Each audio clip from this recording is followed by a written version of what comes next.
Así lo entiendo.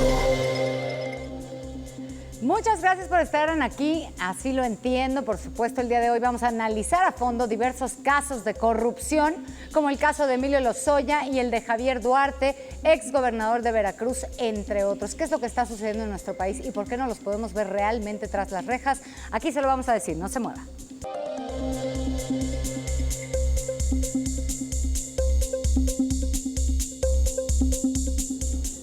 Pues me da mucho gusto que nos acompañe el día de hoy en Así lo entiendo. Hoy comparto este espacio con Ana Villagrán, ella es analista política, para hacer un poco de guacamole de lo que está sucediendo con la corrupción de este país. Y mire, es que en medio de un discurso de combate a la corrupción en el actual gobierno, destaca la detención de Emilio Lozoya Austin, que es el primer exfuncionario mexicano de alto nivel que ha sido detenido en el marco de las investigaciones por la trama de corrupción internacional de Odebrecht. Actualmente está detenido en una prisión en Málaga y enfrenta una orden de extradición a territorio mexicano. El exfuncionario, quien fue detenido el pasado 12 de febrero, será trasladado de Málaga a una cárcel en Madrid.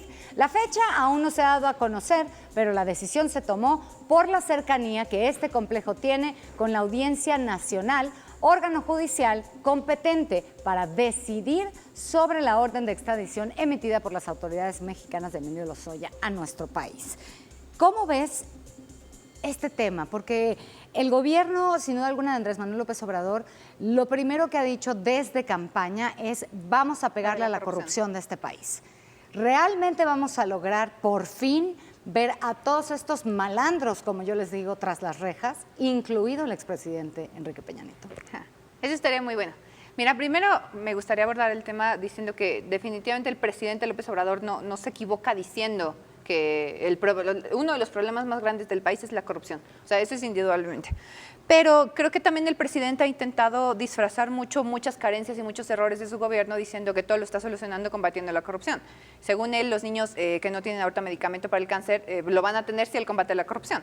Él dice que, no sé, muchas situaciones en el país se van, o sea, que todo nos orienta hacia la corrupción. Yo creo que más como una estrategia discursiva que como más una estrategia de facto. Porque al final de cuentas tenemos que entender que la corrupción, aunque me dijeran que eso lo dijo Peña Nieto, también es un problema cultural. O sea, el mexicano crece creyendo que el romper las reglas está bien. Los mexicanos en su familia observan que sus papás no pagan impuestos, compran con los ambulantes, dan mordida a los policías, hasta hacer trampa en un examen es un acto de corrupción. O sea, los mexicanos crecemos con un esquema que definitivamente esto tiene que cambiar desde la educación, desde los senos familiares. Pero esto ya yéndonos a escenarios tan grandes como es en los gobiernos, a mí sí me gustaría ver a un López Obrador que hoy sí dijera: voy a dejar de vengarme de mis enemigos políticos y voy a ejercer la justicia contra el sexenio, que justamente yo creo que sí es como la piedra angular de lo que significaría ser un corrupto, que es el gobierno de Peña Nieto. A muchos nos puede caer bien, nos puede caer mal, lo podemos extrañar mucho los memes todos los días con el presidente Peña Nieto, pero definitivamente esto, aunque nos digan que especulamos y que nos vamos al extremo, creo que sí existe una alianza y nos deja ver que el primor es una realidad. Porque definitivamente en el tema electoral sí estuvo muy raro que de repente el PRI se viniera para abajo y Morena se fuera con todo para arriba. O sea, más allá de la popularidad que tiene López Obrador, esto sí nos está dejando ver como algunos vistos de que hay una alianza preelectoral y después postelectoral para no tocar a las grandes figuras. Entonces yo sí encuentro bueno, pero también un poco lamentable que sean, o sea, como los de abajo, los que están pagando las cosas. Es decir, que no sea la cabeza, que no sea Peña Nieto el que esté dando o sea, que esté pagando con esto, sino el que firmaba un papel. Sí, ¿no? O sea, porque ya observamos el caso de Rosario Robles. Yo no sé si Rosario es inocente o es culpable, pero lo que sé es que están violando, por ejemplo, su debido proceso y que ella está en la cárcel cuando, por ejemplo, su delito no ameritaba la prisión preventiva. Pero con Lozoya es otro caso. O sea, Lozoya sí es como justamente como el que firmaba, como tú dices, todo lo que pasó en el Peña Nietazo. O sea... Mira, vamos a adentrarnos un poquito más en cuanto a los delitos que cometió Emilio Lozoya. El primer delito imputado a Lozoya es haber recibido dinero de la empresa brasileña Odebrecht para meterlo a la campaña presidencial de Enrique Peña Nieto en 2012. Aquí y en toda Latinoamérica, Odebrecht cobraba sus donativos con contratos del gobierno electo. Según la acusación contra Lozoya, los cobró, por supuesto, en Pemex. El segundo se refiere a la compraventa de bienes y servicios a precios alzados con dinero público, como la compra de la llamada planta chatarra de agronitrogenados a la acerera mexicana AMSA de Alonso Ancira. El tercero fue quedarse con parte del dinero cobrado por los delitos previos para enriquecerse fraudulentamente. Pero estos son solo algunos de los casos que pesan sobre el oscuro historial del exdirectivo de la compañía durante los primeros años de la administración peñista, donde se encuentran historias como su propia gestión en Pemex, viajes en aeronaves y los trabajos en la refinería de Tula. Su detención apunta a lo más alto del gobierno, sin duda alguna, empezando, como decíamos, por el expresidente, pasando por al menos 4 exsecretarios de Estado, un exdirector de la CFE, exlegisladores, exdirectivos de Pemex y empresarios relacionados con la paraestatal. Es decir, es toda una red de corrupción y desde el más chico hasta el más grande tiene que entrarle o no se podían dar las cosas.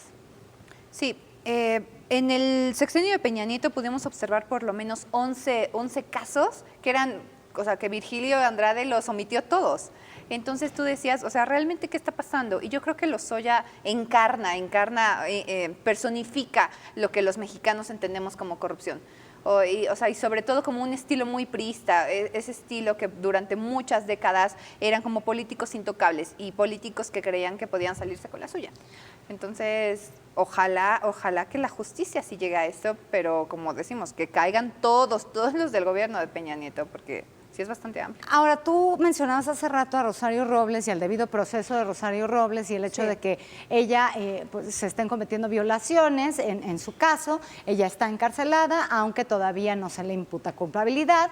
Sin embargo, el juez dijo que esto se hacía porque ella podría escapar, ¿no? Había posibilidad de fuga, cosa que sucedió con Emilio Lozoya. Vimos que igualmente, ¿no? El debido proceso no se dio bien y por lo tanto, cuando estuvo aquí detenido y empezó con toda la culpabilidad de toda la investigación, lo dejan ir, queda libre, solo para huir primero hacia Rusia y después hacia España, donde finalmente es detenido. Entonces, e incluso hace poco hablábamos, ¿no? de los cambios y las reformas que se le quieren hacer a las leyes del sistema judicial, precisamente para tratar de evitar que estos casos sucedan. Y no es el primero, Emilio Lozoya, estamos hablando de un César Duarte o muchos otros gobernadores que están en la impunidad total y están en libertad o huyendo de la justicia. Sí, un proceso.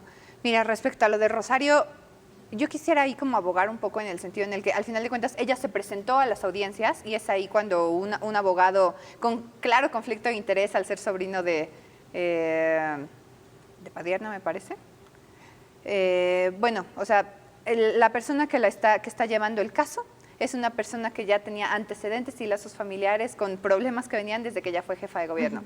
O sea, al final de cuentas, creo que el conflicto de interés, el odio político, el tema político, sí pudo aquí más que la justicia. Al final de cuentas, ese tema ya se está llevando y pues esperemos que con Lozoya pues el caso avance y que con él sí se logre la extradición. Pero más allá de dónde pague por sus delitos, lo que sí me gustaría es que brinde toda la información que este gobierno tiene que saber. Porque lo que yo creo es que el presidente López Obrador se está aguardando, o sea, esperando a ver en qué momento le conviene castigar o no a Peña Nieto. Y eso definitivamente nos hace sentir a los mexicanos que pues somos parte de un juego. O sea, y somos un parte donde la justicia, las instituciones, la ley, todo esto, no funciona. Porque ahorita, ¿de qué le sirve al presidente castigar al expresidente? Esperémonos al cambio de sexenio. Entonces ahí López Obrador yo creo que va a sacar sus cartas más pesadas y entonces vamos a entender que la 4T sí está funcionando de alguna manera. Pero mientras tanto, pues seguimos con con este acuerdo que yo sigo insistiendo, el primor es una realidad y el primor lo vivimos todos los días, y sobre todo con impunidad. Hay que ver e investigar cada uno de los temas. Por ejemplo, el de Odebrecht, que es una empresa, para todos los que no saben, de construcción brasileña, tiene operaciones en 14 países, tiene presencia en otros 13 y actividad comercial en más de 100 naciones. El escándalo se destapó a finales de 2016, cuando se declaró culpable ante la Corte Federal de Nueva York en Estados Unidos de haber pagado sobornos a funcionarios de al menos 12 países, es decir, en todos lados se cuecen habas y también entre estos países pues se encontraba México. En América Latina Latina ha alcanzado a presidentes, ha alcanzado a altos funcionarios e incluso uno de ellos se suicidó. Estos sobornos servían para que los funcionarios ejecutaran contratos y obras de infraestructura multimillonarias en favor de la constructora. En Brasil, el escándalo ha llevado a prisión a importantes empresarios y políticos desde el 2014, incluidos los expresidentes Luis Ignacio Lula da Silva y Michel Temer. En Perú, Pedro Pablo Kuczynski renunció a la presidencia y hoy está bajo arresto domiciliario. En Ecuador, su vicepresidente Jorge Glass fue condenado a 6 años de prisión. En México se transfirieron, escúcheme bien, más de $10 millones a cambio de contratos con Pemex. La Procuraduría General de la República, en ese entonces, ahora Fiscalía, iniciaron investigaciones, pero ¿qué? Nada pasó.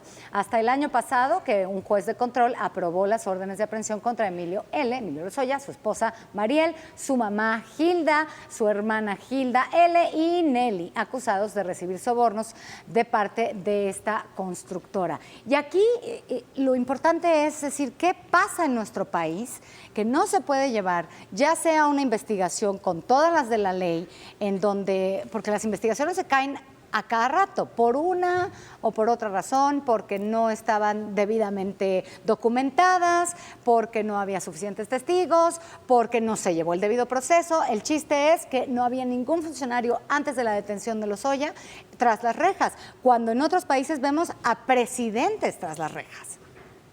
Aquí me gustaría como poner mucho la atención sobre la manera en la que nuestros gobiernos y en todos los niveles de gobierno, o sea, tanto local, municipales, estatales y nacional, en la distribución de los contratos.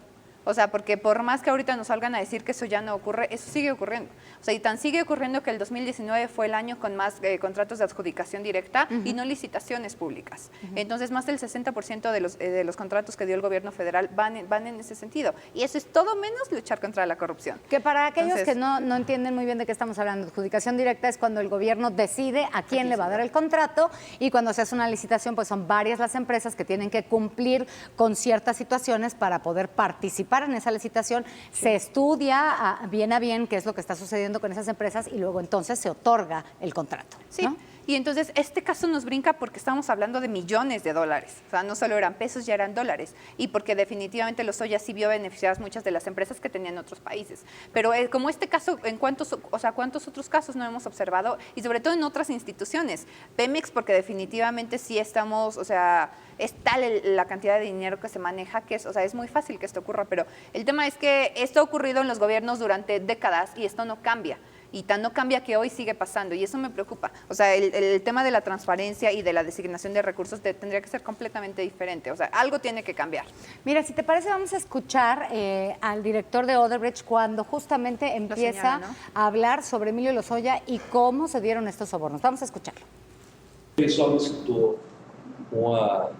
reconhecimento de 5 milhões, já numa escala mais elevada. Eu consultei meu líder, como sempre, indicando o potencial que poderia representar uma relação de confiança mais estreita e mais profissional, e sugeri a meu líder que aprovássemos um montante de 4 milhões para reconhecê-lo nessa atividade que ele estava desempenhando. E assim o fizemos.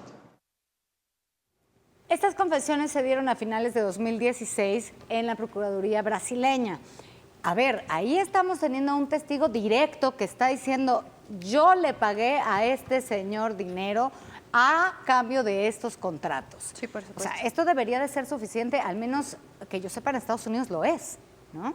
Como para poder poner a alguien tras las rejas. ¿Qué pasa en nuestro país, insisto, que no se puede llegar a cumplir la ley como debería? La verdad es que, o sea, de entrada lo que hablábamos de que nuestro sistema judicial sí está muy contaminado, pero al final de cuentas aquí el que tiene ahorita el bastón de mando, literal, es el presidente López Obrador. Y él es el que ha salido a decir reiteradamente que no va a castigar expresidentes, que esto no es una cacería de brujas y que esto hoy se trata de él. Y no sé si se trata justamente como de una actitud muy egocéntrica de nuestro presidente que no quiere desviar la atención, o sea, que no quiere hablar de feminicidios porque nos tiene hablando de la rifa del avión, que no quiere hablar de tal tema porque, o sea, entonces él pone los temas en la palestra pública. Pero en este tema, la verdad es que de lugar de intentar colgarse las medallitas de gobiernos que están haciendo lo que él no puede, de gobiernos extranjeros me refiero, tendría que estar señalando, vamos a investigar a fondo, porque tan solo el tema de la Casa Blanca de la gaviota, o sea, fue como muy emblemático. Y ahí el estilo priista de intentar manipular la atención, que me suena que lo estamos viendo en otro lugar, no le salió. Y entonces con esto de Lozoya, o sea, realmente te dejan decir como, o sea, si eso está pasando en las grandes esferas del país, ¿qué no está pasando abajo? Sin Entonces duda. Creo que a los mexicanos les tendríamos que transmitir justamente ese mensaje de que lo que se va a combatir es la impunidad y que estas personas van a llegar a la cárcel.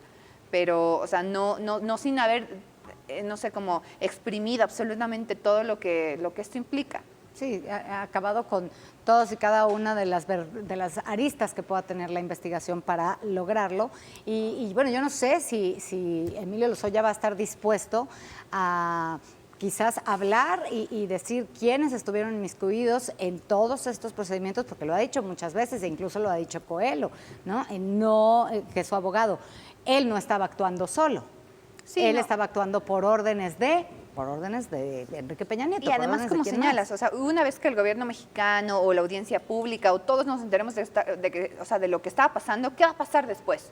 O sea, entonces sí vamos a interrumpir la luna de miel de nuestro expresidente Peña Nieto para que venga y nos platique qué está pasando, o qué va a pasar como con todos los funcionarios de abajo involucrados. También saber desde cuándo operaba Odebrecht de esta manera, si sí empezó con Lozoya, si tienen injerencias, si en este mismo gobierno no tienen como ya contratitos asignados por ahí. O sea, el tema de los contratos, definitivamente todos saben que cuando llegas a esos cargos, y porque, o sea, no es porque yo lo sepa porque lo haya vivido, lo sabemos porque eso es lo que pasa. Pues el amigo busca que el contacto, y justamente el video que mostraron, que si la audiencia lo busca, es muy detallado, pues dice, nosotros invertimos en él porque sabíamos que íbamos a obtener contratos en varios estados de la República, y no solo era para el tema de Pemex, ya era en general para muchos. Millonarios, o sea, ellos dieron $10 millones, pero los contratos a cambio les dejaron muchísimo más dinero. Ahora vamos a hablar de otro tema emblemático de la corrupción. El exgobernador de Veracruz, Javier Duarte, que es el protagonista, yo creo, del caso, como decíamos, el más emblemático del periodo sexenal, marcado por la corrupción y la impunidad. Los cargos, delincuencia organizada y operaciones con recursos de procedencia ilícita.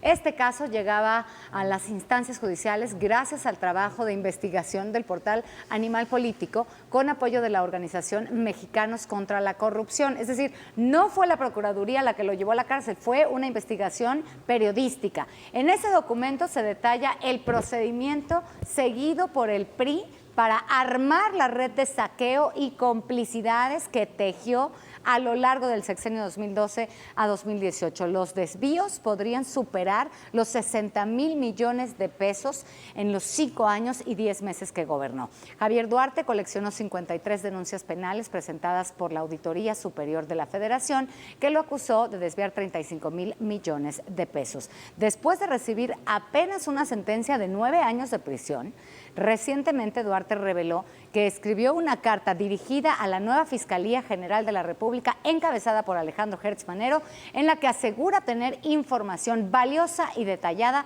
de altos funcionarios federales, la cual dijo dará a conocer en su momento. Y lo ha dicho en diferentes ocasiones.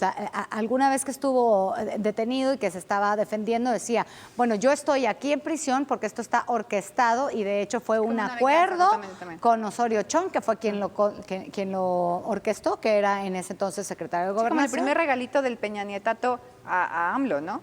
Algo así suena. No, y además, oye, siempre vimos a Javier Duarte con una sonrisa, ¿por qué será? Y vemos a la esposa en Londres, ¿no?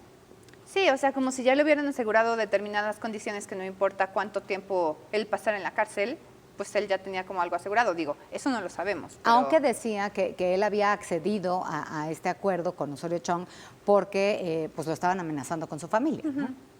Sí, mira, definitivamente, pues no, o con dinero, con persecución, o... pues no sé, o sea, ya cuando amenazan a la familia, pero el tema es que la familia tampoco era inocente, o sea, Karime Macías, pues todo lo que, sus libretitas de mentalización, todo, o sea, esa clase de cosas te hacen sentir que ellos vivían en otra realidad, y vivían en otra realidad donde los niños de Veracruz recibieron vacunas con agua de lugar de... agua con azúcar en vez de quimioterapia, claro. Ajá. Entonces, eso te hace sentir bastante mal, pero más que mal te da coraje. Y te da coraje porque mientras me estaba documentando para la participación, encontré una investigación de Sin embargo, donde señalan que entre 1989 y 2018, 45 exgobernadores se han visto... han estado investigados por la comisión de algún delito como crimen organizado, enriquecimiento ilícito, defraudación fiscal o incluso tortura. Entonces, 45 gobernadores que los mexicanos llegaron a un cargo han acabado en una investigación. Entonces, esto definitivamente sí nos tiene que hacer pensar en la manera en la que funciona nuestra república y cómo es posible que durante esta década haya pasado todo esto.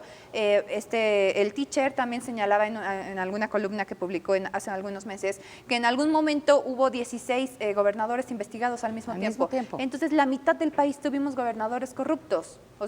Y todos priistas. Ajá, la mayoría se fueron priistas, el PAN la verdad es que tampoco se salva y del PRD tampoco. O sea, el tema es que esto va más allá de la bandera o del partido de la institución que los lleva al poder. Tiene que ver con el estilo de los gobernadores. Sin duda alguna, la corrupción fue el sello que caracterizó a este periodo presidencial en 2012-2018. Más de 15 exgobernadores, como decíamos, han sido señalados en los últimos años de actos de corrupción, de vivir en la opulencia, producto del desvío de recursos públicos, en medio de ranchos, yates, joyas, autos de lujo y jugosas cuentas bancarias, mientras la población, mire, se muere de hambre. Hoy en día, la mayoría de ellos están libres, prófugos de la justicia o lo menos detenidos, pero pues sin condena, producto de la impunidad que prevalece en nuestro país. La cuenta pública 2016 de la Auditoría Superior de la Federación detectó irregularidades por 140,000 millones de pesos en 22 estados gobernados por los priistas durante la administración pasada. El informe reveló que gobiernos estatales y municipales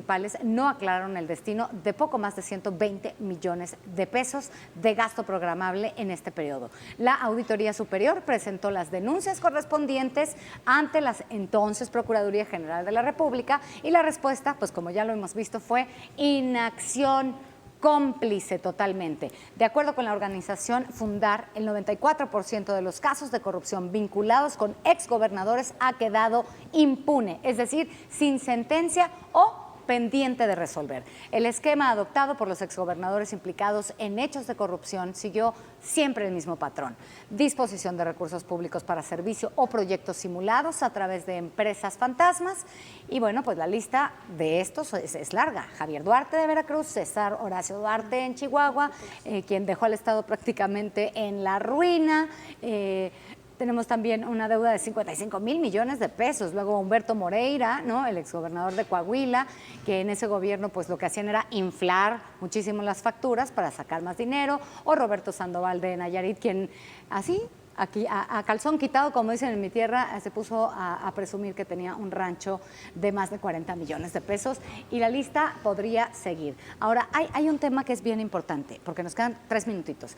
La ONU define el Estado de Derecho como el principio donde sin duda alguna todas las personas, las instituciones públicas y privadas en un país están sometidas a leyes justas, imparciales y equitativas, las cuales se hacen cumplir por igual, sin discriminación, de acuerdo al último informe de Estado de la Organization The World Justice Project, que decía que además México está terrible, no solamente en una cuestión de violencia, sino también en una cuestión de corrupción.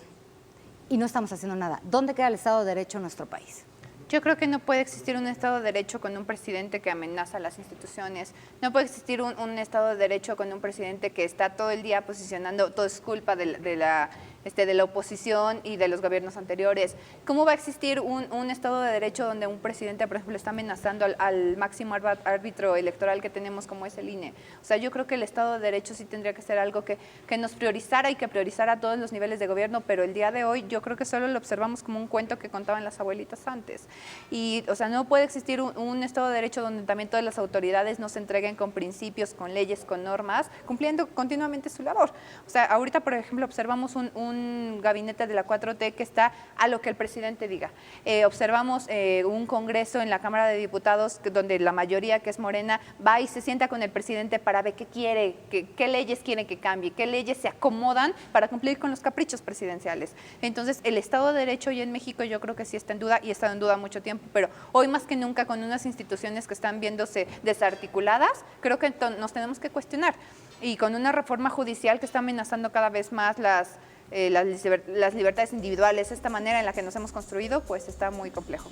Sin duda alguna, esperemos que se logre pues que todos estos procesos se lleven a cabo, que quienes la tienen que cumplir la paguen y estén tras las rejas, no importa qué tan importante haya sido su puesto, incluyendo a Enrique Peña Nieto, a quien lo acusa no solamente Javier Duarte, no solamente Lozoya, sino también Rosario Robles, de tener conocimiento de todo lo que estaba sucediendo y que así realmente se empiece a dar pues un fuetazo fuerte a la corrupción. Muchísimas gracias, Ana Villagrán, por estar aquí con nosotros. El tiempo es corto. Vamos contigo, mi querida Tania. ¿Qué tenemos el día de hoy en Contrastes? Bere, pues la lucha contra la corrupción ha sido bandera de la Cuarta Transformación. Aquí en esta mesa vamos a abordar si esta detención de Emilio Lozoya, con esta detención se va a avanzar para acabar con la corrupción. Vaya, las redes creadas en la anterior administración, asimismo, ¿por qué se mantiene en la impunidad pues la mayoría de los casos de corrupción de los exgobernadores? Quédese con nosotros. No se mueva, se va a poner bueno. Nosotros nos vamos, pero yo lo espero mañana en punto de las 4 de la tarde con más de Así lo entiendo. Muchas gracias. Gracias, Ana. Gracias, Bere. Hasta luego.